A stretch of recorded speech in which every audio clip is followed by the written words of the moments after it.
세계적 경제 불황으로 구례군 관광업계는 최악의 어려움을 겪고 있는 가운데 지역 경제는 갈수록 어려워지고 있는 상황에 세계적인 문화유산의 발견과 문화재 등록 추진으로 구례군 관광산업의 불씨를 키워야 할 것으로 보입니다. 구례군의 수건사업인 지리산 케이블카 설치와 관광산업 개발이 절실한 가운데 60여 년의 기독교 역사를 고스란히 안고 있는 지리산 선교사 유적지는 세계적인 소중한 기독교 문화유산으로서 문화재로 등록 후 보존해 구례군의 관광자원으로 활용하자는 뜻 있는 국민들의 의견이 모아지고 있습니다. 구례군민 양모 씨는 지리산 왕시루봉에 있는 선교사 유적지는 1960년대에 오래된 건축물로 훼손 직전이어서 관할관청의 빠른 문화재 지정으로 보존해 국립공원이 아닌 토지면 문수리, 파도리 인근의 왕시루봉 선교사 유적지를 복원하고 역사박물관, 연수원, 호텔, 휴양시설 등을 건립해 세계적인 관광 상품을 만들어야 한다 라고 말했습니다. 인근 곡성군은 심청전의 근원 설화인 홍장설화가 문헌에 기록된 실마리를 근거로 심청축제를 개최해 관광 자원화에 성공했고, 장성군은 홍길동이 장성 아차국 출신이라는 기록만으로 홍길동 관광 자원화를 이끌어 홍길동 축제를 전남 대표 축제로 발전시켜 홍길동 캐릭터를 활용한 특산품을 개발, 부가가치도 창출하고 테마파크를 조성하여 관광 장성으로 거듭났습니다. 물론 구례군도 자연 발생 경관을 활용한 산수유꽃 축제 등으로 구례 관광에 일조하고는 있으나 하지만 관광 콘텐츠를 개발하는 부분은 결코 높은 점수를 받을 수 없을 것입니다. 구례 군민들은 코로나 팬데믹 이후에 구례를 하루빨리 준비해야 한다라며 소리축제 등 행사를 위한 축제는 남학제 내 행사로 통폐합시키고 왕시루봉 선교사 기념관 등을 추진해 관광구례의 새로운 명소를 만들어야 한다라고 말했습니다. 왕시루봉 선교사 유적지가 관광구례의 청사진이 될 수 있느냐는 취재기자의 질문에 양모 씨는 왕시루봉 유적지는 기독교적 가치를 떠나서 근대문화적 가치와 건축 양식으로서의 가치를 갖고 있다 라며 왕시루봉 선교사 기념관이 건립되면 우리나라 기독교인 1천만 명이 구례군의 선교사 유적지를 방문한다고 가정해보면 1년에 100만 명이 구례군을 찾을 것이다 라며 이 엄청난 관광 콘텐츠를 구례군은 종교적 논리에 밀려 손도 못 대고 있어 안타깝다 라고 말했습니다. 한편 지리산 왕시루봉 선교사 유적지는 불교 문화권이었던 구례에서 외국인 별장으로 잘못 인식되어 구례 군민들에게 외면을 받아온 것은 사실입니다. 하지만 선교사와 가족들이 풍토병으로 이 지역에서만 67명의 선교사들이 순교하여 전염병 염려가 없는 노고단에 거주촌을 만들어 피접했는데 한국전쟁으로 폐허가 되었고 이후 1962년 지리산 왕시루봉에 선교사들의 거주촌을 세워 성경 한글 번역을 시작하였습니다. 또한 근대의 선교사들을 통해 연세대, 이화여대, 숭실대, 한남대 등을 세워 교육사업에 힘썼으며 가까운 순천에서는 지리산에서 피접하던 선교사들이 매산중 고등학교, 광주 숭일고, 수피아여고 전주기전, 신흥고 등을 세워 민족의 지도자들을 양성했으며 일제의 독립운동에도 앞장선 사실들이 홍보를 통해 알려져 왕시루봉을 문화재로 등록해야 한다는 수많은 군민의 주장입니다.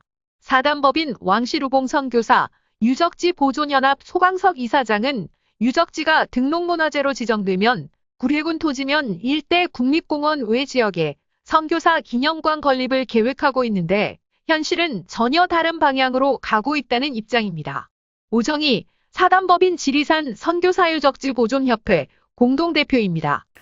저희 보존연합에서는 제일 처음 했던 게 고증 용역 자료, 사단법인 도코모모 코리아하고 고증 용역 자료를 발간을 하고, 두 번째는 철거를 하라고 지시했던 그 서울대를 정식으로 방문해서 이건무 총장님이 철거 지시했던 부분을 보류시키는 그런 결과를 얻었고, 그 다음에 이제 1차 심포지움이 한국기독교총연합회에서 김중곤 CCC 대학생 총재 김중곤 목사님을 모시고 1차 심포지움, 2차는 한국기독교 100주년 기념관에서 2차 지리산 유적지 심포지움, 3차는 한국프레스센터, 중구에 있죠. 서울 중구 한국프레스센터 국제홀에서 마크 토콜라 미국 부대사관님부터 시작해서 전에 국사편찬위원장이셨던 이만열 박사님, 모든 분들이 발제자로 함께 해주셔가지고 그때 건축 문화재 이원으로 문화재청에 몸담고 계셨던 남호영 교수님, 천도경 교수님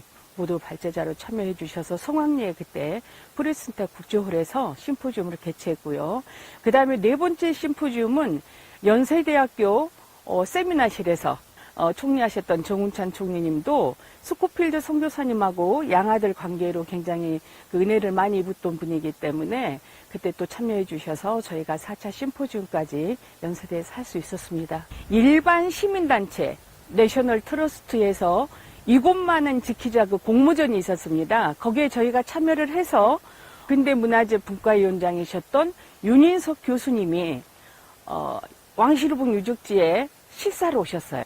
그때 네 분이서 심사를 하셨는데 정말 그때 그 시절에 이러한 거푸공법 말씀하셨던 것 같아요. 이러한 공법이 있었다는 건 너무나 새롭고 귀한 자료다 이런 말씀을 해주셔서 그 영상 그대로 저희들이 뉴스로 내보낸 적도 있습니다. 우리 보존연합에서는 정말로의 그 선교사님들에게 그때 그 섬김 그 현장을 쫓아서 더욱더 크리스찬으로서의 지녀야 될 태도 또 정신이나 이런 부분에 앞장서서 크리스찬 운동으로 시민운동으로 활발히 펼쳐갈 것을 저희 보존연합에서는 목표를 하고 있습니다. 등록문화재 지정을 반대하고 유적지를 철거하자는 주장이 그것인데 천연기념물인 반달가슴곰의 서식처로 공원자연보존지구, 국립공원 특별보호구역, 생태경관 보전지역 등으로 지정된 곳이라는 이유를 들고 있지만 주장이 궁색하다는 국민들의 항변이 많습니다.